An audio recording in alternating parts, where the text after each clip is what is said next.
Le public est toujours contre les partis au pouvoir. On a essayé et on a fait beaucoup de lobbying, de travail pour essayer d'améliorer, mais ça reste toujours un secteur audiovisuel officiel, étatique, mais pas public.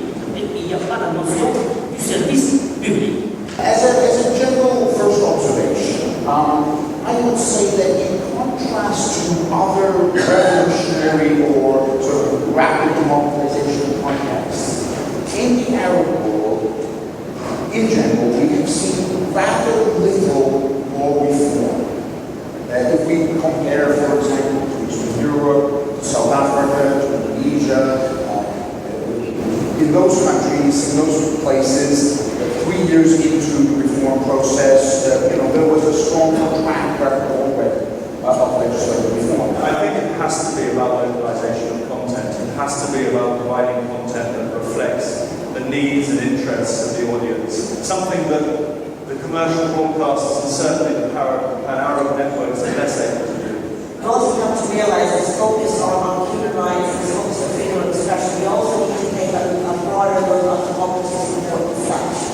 And really try to see if we can place media development within the larger context of democracy support and understand how it functions in society. And we need to be much better to understand the context in which we work.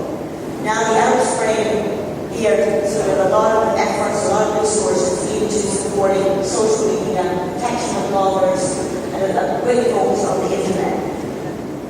And my sort of question, or another thing that I would like to discuss and put on the table is what does this mean?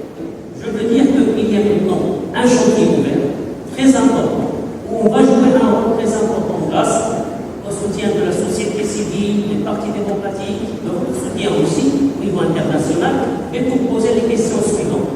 Quel est le meilleur modèle pour une nouvelle autorité, que ce soit pour pas simplement le Maroc, mais pour le monde arabe?